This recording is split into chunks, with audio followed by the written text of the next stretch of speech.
Do you know what terrifies a narcissist the most? It's not when you cry. It's not when you get angry, argue, or beg them.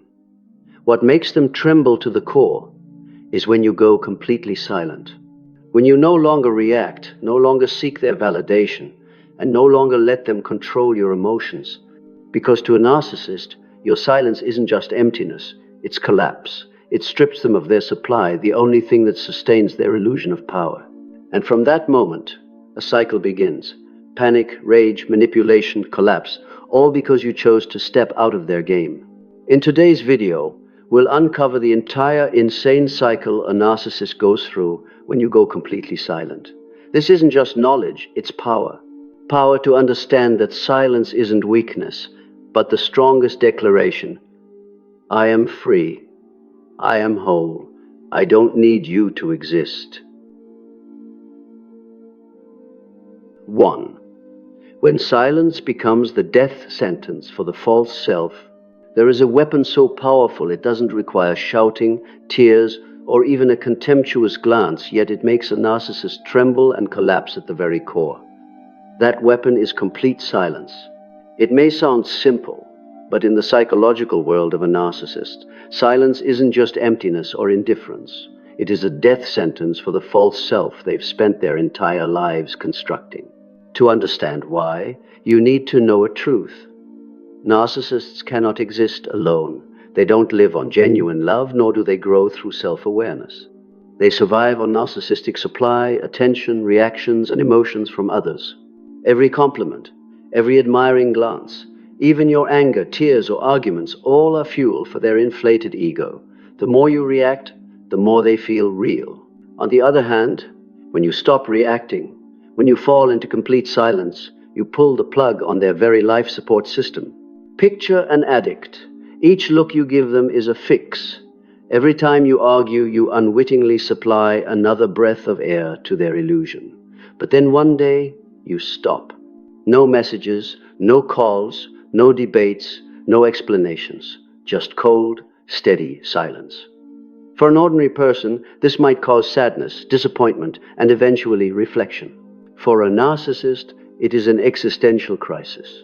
They no longer have a mirror to look into, no audience for their performance. Their inflated self has no real roots. It survives only on your reactions. And when silence enters, it all collapses like a sandcastle swept away by the sea. The most painful thing for a narcissist isn't being hated. In fact, they'd rather you hate them than ignore them. Because hatred is still attention. You are still emotionally engaged, still giving them energy. But silence, true, unwavering silence, is psychological death to them. Studies show that the brains of those with narcissistic personality disorder react intensely to attention and control over others. Those are the dopamine hits that thrill them like a drug. But when that supply is cut off, their biology destabilizes. Dopamine drops, cortisol, the stress hormone, spikes. Their body panics, their mind spirals. It isn't just a mental shock. It's like cutting off a drug addict mid-high. Imagine a person who has stood before a mirror all their life, every day seeing themselves as beautiful, powerful, extraordinary. And then one day, the mirror vanishes. No reflection, no proof that they exist. For you, it's just a broken mirror. For them, it's the disintegration of the self. And you, through silence, took that mirror away. You didn't need to shout, "You're a liar." You didn't need to cry, "You've hurt me," because every reaction would only feed them more energy. The real power lies in turning away, in no longer reacting, no longer participating in their play. I've seen this happen in real life. A colleague of mine, brilliant, charming, but manipulative, thrived on controlling the team. For years, people went along, laughing at his stories, nodding at his decisions, even arguing with him, which only excited him more. But one day, the group collectively stopped. No opposition, no praise, just silence. Within weeks, he began unraveling, interrupting meetings uninvited, sending long emails just to get some reaction. He was like a drowning man gasping for air, but no one reached out. And eventually, he broke down. That is the power of silence. It is not weakness. It is not a cold tactic. It is the strongest declaration. I am no longer food for your false self. This brings us to a deeper truth. Silence is not a weapon to destroy them. Silence is a gift to free yourself. With every day you remain silent, you reclaim pieces of your soul they tried to occupy. You step out of the vortex they created to keep you under control. And most importantly, you affirm, I exist independently. I have value even without anyone's approval. A narcissist may scream that you're cruel, that you're heartless for going silent, but the truth is you've simply learned to protect your peace. And for them, that's the death sentence. Because once you stop playing their script, they have no audience left. The stage collapses, the lights go out, and they are forced to face the emptiness within the very thing they fear most. Remember this, silence is not punishment. It is liberation. It is not aimed at them, it is aimed at you, so you can live free, unmanipulated, and no longer drained. And that is the real power. 2. The panic phase. When you cut off the fuel. There is a moment anyone who has escaped a relationship with a narcissist will recognize. The moment you finally pull the plug, no more replies, no more giving in, no more reacting. For you, it may simply be a choice to protect yourself. But for the narcissist, it is disaster. It triggers a stage of utter chaos, the panic phase. Why? Because narcissists have no inner fuel to sustain their ego. They need attention, validation, or even your anger and begging to feel alive. The more you react, the more they feel real. But when you fall silent, you cut off the only supply they depend on. Picture an addict accustomed to a daily fix, suddenly deprived. Their body convulses, their mind spirals, they'll do anything to get that familiar dose. A narcissist is no different. When you cut their fuel, your reactions, they immediately descend into frenzy. Messages flood your phone, not one or two, but dozens, even hundreds. At first, they might sound sweet. I miss you. I was wrong. When ignored, it turns to rage. Who do you think you are to ignore me? Then comes the begging. Please just answer once. None of this is love. It is withdrawal, the desperation of an addict. Psychologically, they feel their false self collapsing. Their entire ego was always a sandcastle, kept alive only by the waves of your reactions. Your silence stops the waves, and the sand begins to crumble. To them, silence isn't ordinary. It is the declaration, you no longer exist in my world. Biologically, their brain goes haywire. Dopamine, the pleasure hit from attention, crashes. Cortisol, the stress hormone, floods the body. They experience the full agony of a broken addiction. This is why their panic is so violent, desperate, and unhinged. During this stage, certain behaviors become obvious. Your phone buzzes non-stop with calls and texts. They'll try every tactic just to spark a single word from you. They'll dangle empty promises, therapy, change, becoming the partner you always wanted. But these aren't awakenings. They're ploys to drag you back in. Their emotions swing wildly, pleading 1 minute, cursing and threatening the next. Some even show up unannounced at your home, your workplace, or places you frequent, forcing confrontation. Others stage fake emergencies, illness, accidents, debts, all to hook your attention. Every move has one goal, to pull you back into the cycle.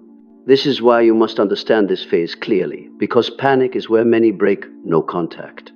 Seeing the endless messages, hearing apologies or promises of change, your heart might soften. Maybe they really regret it. But the truth is, it's survival strategy, not transformation. If you respond even once, you've given them the fix they crave. And one fix is enough to restore their sense of control. This is why so many fail at no contact. They get trapped in the illusion of the panic storm.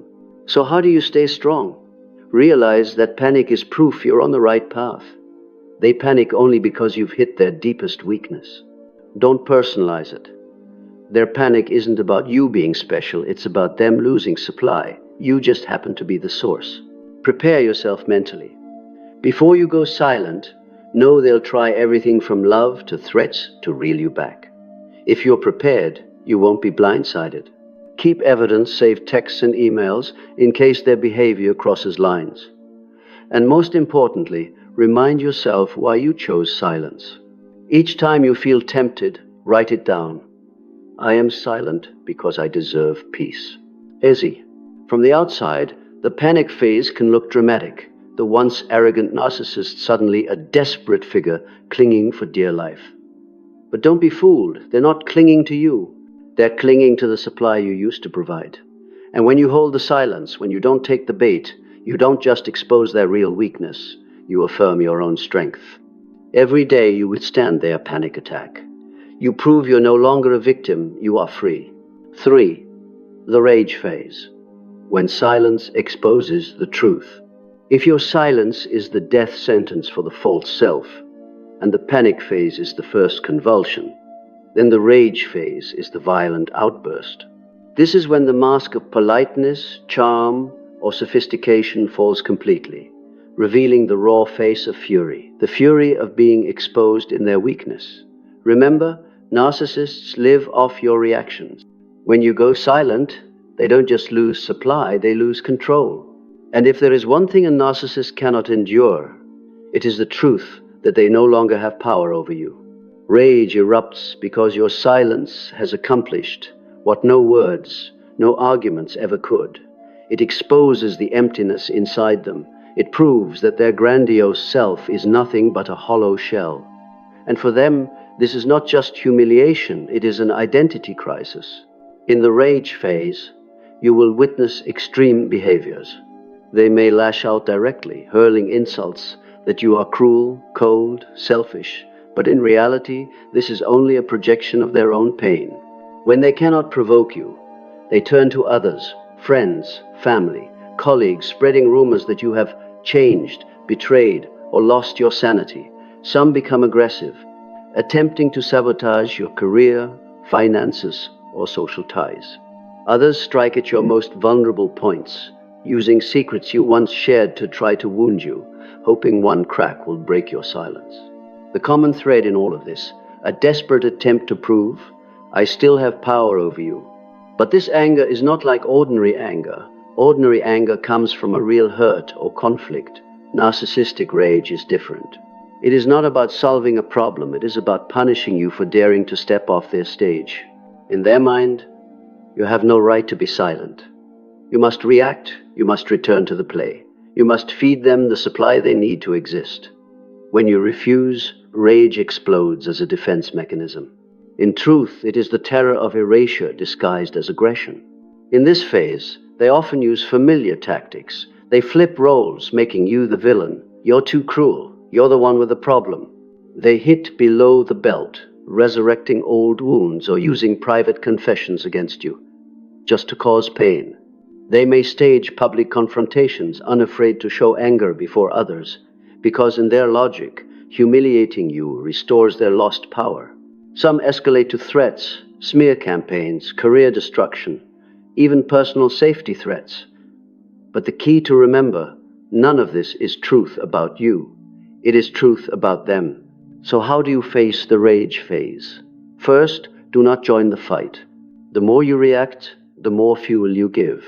See their rage as proof of your success, because their fury is evidence that your silence is working. Keep records. Save messages, emails, document incidents if they cross boundaries. This not only protects you, but strengthens you as you see their lack of self-control. At the same time, guard your boundaries. If they attempt sabotage, take firm legal, administrative, or community-backed steps to protect yourself. At its core, rage is only the surface of fear. The fear of not being enough, of being invisible, of no longer having anyone to mirror their existence. Every scream, every outburst is a desperate cry. See me, don't let me disappear. And this is where you realize a deeper truth. Your silence has reached the most fragile place within them, the place they fear most. When you hold your silence through their rage, you not only protect your peace, you send a powerful message. I am no longer controlled by your aggression. Each day you withstand the storm, you prove that real power does not lie in yelling, threats, or intimidation, but in your ability to choose. And choosing silence is the wisest choice. The rage phase is a threshold. It is frightening, but also enlightening. Frightening because its cruelty can shake you, but enlightening because it strips away the last illusions. You see the narcissist's true face, no mask, no trick. And once you cross this threshold, you enter a new level of freedom. You understand that their rage no longer has power over you. In fact, every outburst only confirms the truth. They need you to exist, but you do not need them. 4. The calculation phase. The psychological chess game. When the panic fades, when the flood of messages no longer works, when begging or threats fail to shake you, the narcissist enters a new stage, the calculation phase. If panic was loss of control, the desperate threshing of a cornered animal, then calculation is cold, quiet, and far more dangerous. This is no longer impulsive outbursts, but a psychological chess game where every move is carefully measured to break your silence and regain control. In this phase, they no longer scream or plead in desperation. They step back, watch, and study you like an opponent across the chessboard. Every habit, every weakness, every small shift in your life becomes data for analysis. They wonder, what are you thinking? What do you need? What do you long for? And they prepare their pieces accordingly, not with truth, but with the most refined tactics of manipulation. One of the most familiar strategies in this phase is the illusion of change. They start building a new image of themselves. Gentle, understanding, willing to admit fault, even talking about therapy. But remember, a narcissist doesn't change for you. They're just wearing a new mask, tailored perfectly to your deepest desires. If you once longed for someone who listened, they'll suddenly become attentive. If you dreamed of someone kind and tender, they'll play that role flawlessly. But it's all a stage performance, a script designed to lure you back. And it doesn't stop there. They employ flying monkeys, manipulated intermediaries. These could be friends, family, or colleagues. The narcissist feeds them stories about their supposed growth or about your unfair coldness. Then these intermediaries, whether out of pity or naivety, deliver the message to you, he's changed. Why not give him another chance? This is a masterstroke move. It doesn't attack you directly, but comes in sideways, making it harder for you to defend. The calculation phase also turns the narcissist into a kind of spy in your life. They quietly monitor your social media, probe through mutual friends, or invent reasons to appear in the same spaces as you. They don't need to act immediately. They just collect clues: who you're spending time with, what you care about, where you might be struggling. Every piece of information becomes another piece on their board, waiting for the right moment to play. For example, if they see you post something sad, they'll swoop in with a perfectly timed sweet message, pretending to be the only one who truly understands you. If they learn you're facing financial stress, they might offer help framed as generosity, but really a bid to buy back your attention. If they sense you're lonely, they'll feign vulnerability, confessing, "No one understands me the way you do." None of this comes from sincerity. It's calculated moves to pull you back into your old role, the supplier of their ego. What makes the calculation phase so dangerous is not its noise, but its silence. It doesn't provoke you as openly as rage does, nor reveal itself as easily as panic does. Instead, it strikes at your deepest hope, the belief that people can change, that love can heal. And it's precisely this hope that traps many, pulling them back into the cycle, only to later discover it was all illusion. So what do you do when faced with this psychological chess game? First, remember, your silence is the strongest move. You don't need to counterattack, you simply don't sit at the board. Because once you play, every move has already been calculated by them. If they send apologies, don't rush to believe. If they appear weak, don't rush to pity. If they use others to pressure you, hold your boundaries. The most important thing is not to let their pieces drag you back into a game you've already chosen to leave. Prepare yourself with clear rules. Don't respond to vague messages. Don't meet privately. Don't give them access to your personal information. And most importantly, create an emotional map. Write down the reasons you chose silence, the wounds you endured, and the signs of their performance. Each time you feel shaken, revisit that map, reminding yourself that your piece is too valuable to be traded for a staged act. Finally, See the calculation phase as a test. It doesn't just reveal the narcissist's cunning, it reflects your own growth and resolve. If you pass this stage, you not only avoid a trap, you strengthen your inner core. Every time you refuse to sit at the chessboard, you prove that true power doesn't belong to the manipulator, but to you, the one who chooses not to play. This psychological chess match can last, but it only ends when you refuse to join, and when you do, you'll realize the narcissist is only powerful as long as you remain their opponent. Once you leave the table, every move they planned becomes meaningless, and your steadfast silence is the ultimate checkmate, the move that frees you from their sick game forever. 5. The collapse phase, when the wall of illusion cracks.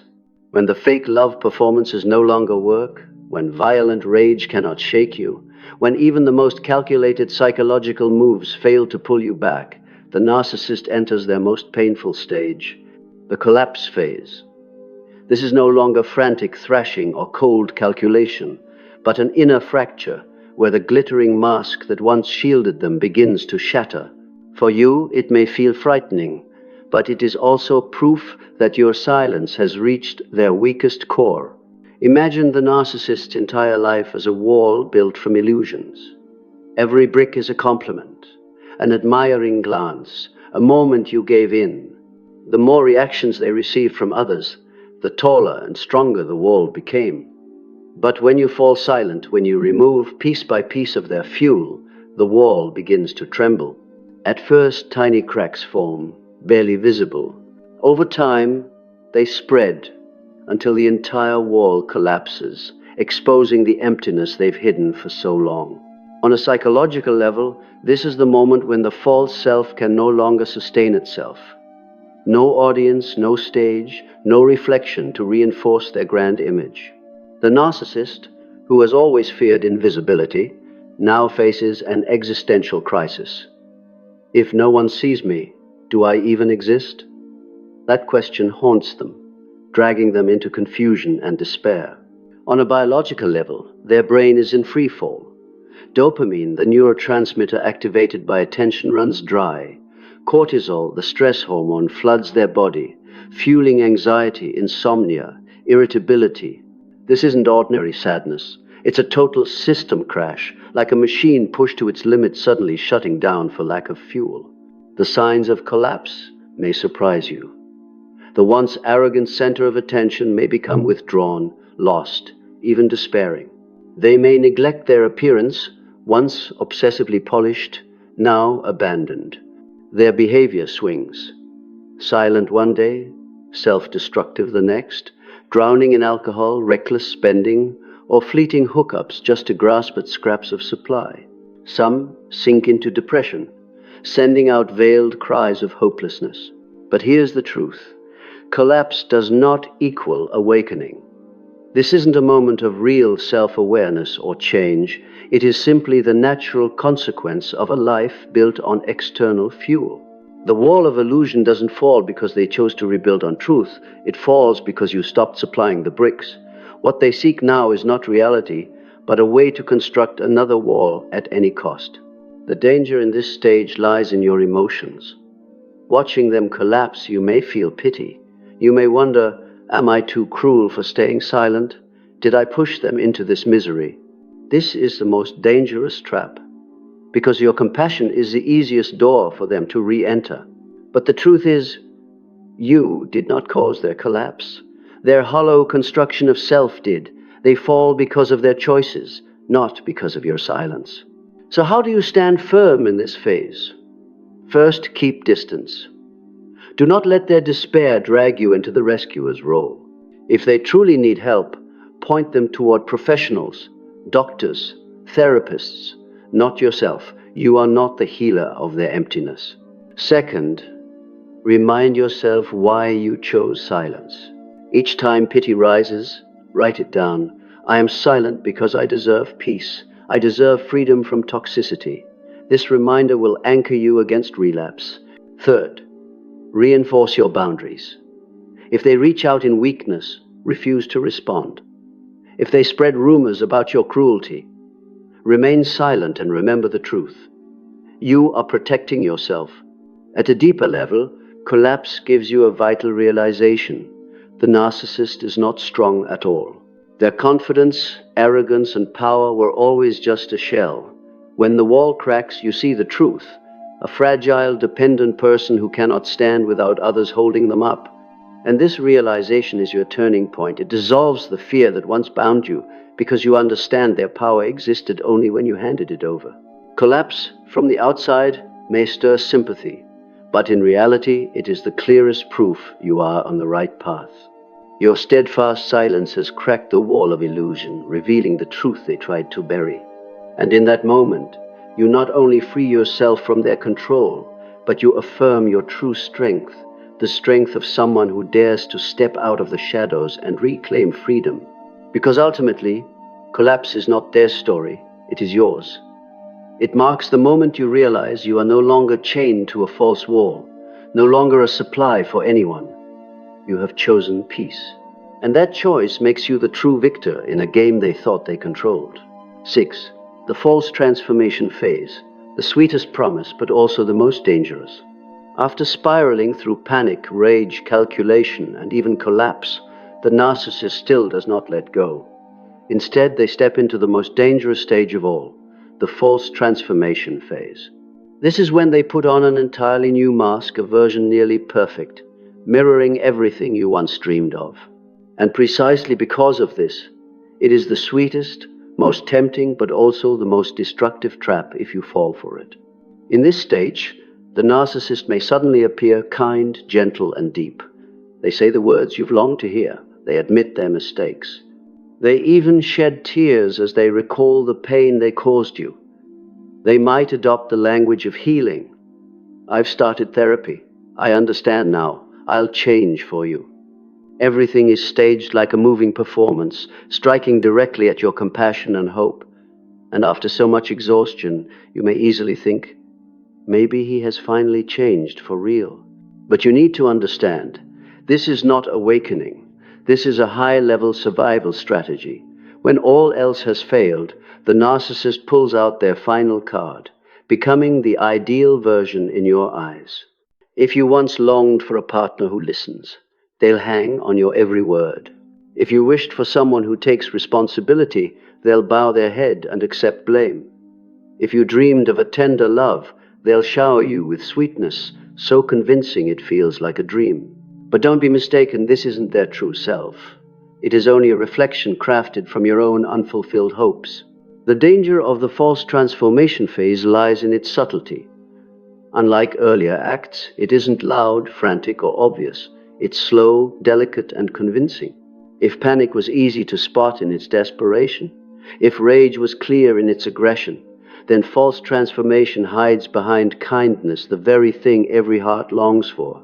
It strikes at the deepest human belief that people can change, that love can heal.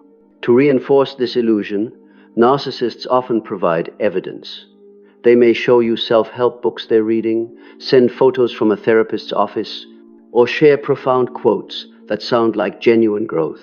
But remember, real change is never quick, nor does it happen in a few weeks or months after rejection.